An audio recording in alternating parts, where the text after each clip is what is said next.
Collectorate info park ഉൾപ്പെടെ സ്ഥിതി ചെയ്യുന്ന കാക്കനാടും വൈറ്റില മൊബിലിറ്റി ഹബ്ബുമായി ബന്ധിപ്പിക്കുന്ന കണിയാമ്പുഴ ഏരു റോഡാണിത്. ഈ റോഡിലെ രാവിലത്തെയും വൈകിട്ടത്തെയും അവസ്ഥ ഏകദേശം ഇതുപോലെയാണ്. ഈ ഭാഗത്ത് റോഡ് ഇടുങ്ങിയ നിലയിലാണ്.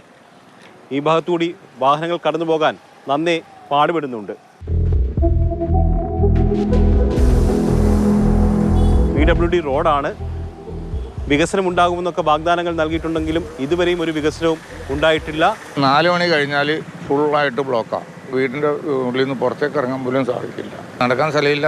ആൾ നടന്നു പോയാൽ വണ്ടി മുട്ടും. വണ്ടി തന്നെ പോകുന്നത് പാടുപെട്ടാണ്. നാട്ടുകാർക്ക് നടന്നു പോകാനും ഭയമാണ്.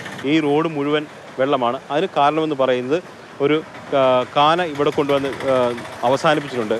അതിലെ വെള്ളമാണ്, ഈ അഴുക്ക് വെള്ളമാണ് ഇങ്ങനെ റോഡിലൂടെ പരന്നൊഴുകുന്നത്. ഈ വെള്ളം ചവിട്ടിക്കൊണ്ടാണ് നാട്ടുകാർ, സ്കൂൾ കുട്ടികൾ ഉൾപ്പെടെയുള്ളവർ ദിവസവും പോയി വരുന്നത്. എന്താ കുഴിയാണ് ഇവിടെ എപ്പോൾ പോലും വെള്ളം.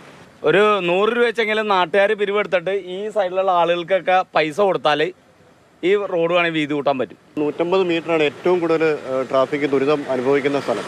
10 കോടി ഫണ്ട് അനുവദിച്ചിട്ടുണ്ടെന്ന് പറയുന്നത് കഴിഞ്ഞ വർഷം. അപ്പോൾ ഈ അത്യാവശ്യമായിട്ട് വേണ്ട സ്ഥലങ്ങൾ അവിടെ ഒന്നുകിൽ ഈ പോസ്റ്റ് ഒരടി പിന്നോട്ട് മാറ്റിയിടുക, അല്ലെങ്കിൽ ഈ പോസ്റ്റ് ഒന്ന് പാരലാക്കി ഇടുക. അതുപോലെ ഈ 10 കോടിക്ക് മുഴുവൻ വികസനം തികയത്തില്ല എങ്കിൽ ഈ പ്രധാനപ്പെട്ട ഏരിയകളിലുള്ള മാത്രം അക്വയർ ചെയ്ത് അവിടെ മാത്രം വികസിപ്പിക്കുക. PWD റോഡിൻ്റെ അവരുടെ ഒരു തെറ്റാണ് ശരിക്കും. അവരുടെ അശാസ്ത്രീയമായിട്ടുള്ള പണിതൊരു കാനയുടെ മൂലമാണ് ഇത്രയും രൂക്ഷമായ ഒരു വെള്ളക്കെട്ടിപ്പ് വന്നിരിക്കുന്നത്. അതുപോലെ തന്നെ വെള്ളക്കെട്ട് മാത്രമല്ല ഇവിടുത്തെ പ്രശ്നം എന്ന് പറയുന്നത്, ഈ വഴിയുടെ വീതി കുറവ് മൂലം ഉണ്ടാകുന്ന ബ്ലോക്കുകൾ, കാൽനട യാത്രക്കാർക്ക് നടക്കാൻ വയ്യാത്തൊരവസ്ഥയാണ്. ഇവിടെയുള്ള ആളുകളാണ് കൂടുതൽ കഷ്ടപ്പെടുന്നത്. അവർക്കൊന്ന് വീട്ടിൽ നിന്ന് പുറത്തേക്ക് ഇറങ്ങണമെങ്കിൽ ഈ വഴി മാത്രമേ ഉള്ളൂ. ഗൂഗിളൊക്കെ നോക്കി വരുന്നവർ ഇവിടെ വന്ന് പെട്ടുപോകുന്ന അവസ്ഥയും ഉണ്ടായിട്ടുണ്ടെന്നുള്ളതാണ് നാട്ടുകാർ പറയുന്നത്.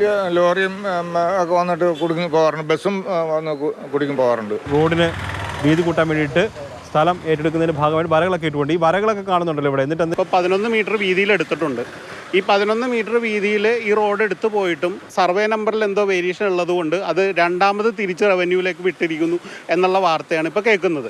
അതായത് ഇപ്പോൾ 10 കോടി രൂപ അനുവദിച്ചിട്ടുണ്ടെങ്കിൽ ഈ 10 കോടി രൂപ എത്രയും പെട്ടെന്ന് അനുവദിച്ചുകൊണ്ട് കൺജസ്റ്റഡ് ആയിട്ടുള്ള ഏരിയയെങ്കിലും പെട്ടെന്ന് ഏറ്റെടുത്തിട്ട് ഇവിടെ ഗതാഗതത്തിന് വേണ്ടുന്ന സൗകര്യം ഇവിടെ ചെയ്യണം. ഇവിടെ ഒരു 10 വർഷം മുന്നേ ഇവിടെ ബസ് റൂട്ടും കൂടി ഉണ്ടായിരുന്നു. ഇന്ന് ഇവിടെ കാറും കൊണ്ട് പോകാൻ പോലും പറ്റാത്തൊരവസ്ഥയിലേക്ക് മാറിയിരിക്കുന്നു. ഇതിൻ്റെ പേരിൽ ശക്തമായിട്ടുള്ള സമരവുമായിട്ട് പൊതുജനങ്ങൾ മുന്നിട്ടിറങ്ങിയിട്ടുണ്ട്. മനുഷ്യമാണ് ഓടിക്കാനും പറ്റൂല, വെള്ളം കെട്ടും കൂടിയല്ലേ. ഇവിടുത്തെ ഒരു രക്ഷയില്ല. കുണ്ടും കുഴിയാ. എത്ര കാലമായെന്നറിയോ? ഞങ്ങൾ 10-15 വർഷമായിട്ട് ഓടണ വണ്ടിക്കാരാ. ടയർ ഇട്ടേക്കണ ഇവിടെ ഈ വെള്ളം പോണുണ്ടാവും. വണ്ടി നല്ല സ്പീഡിൽ വരുമ്പോൾ ഇങ്ങോട്ട് തെറിപ്പിക്കും. കാണാൻ പടന്നിട്ട് റോട്ടിൽ കൊണ്ട് നിർത്തിയിരിക്കുകയാണ്. ആ സ്ലാബിന് വെറുതെ വാട്ടർ ഇട്ട് വെച്ചിരിക്കുകയാണ്. വെള്ളം അപ്പോൾ പൊങ്ങി റോട്ടിൽ കൂടി ഒഴുകിക്കൊണ്ടിരിക്കുകയാണ്.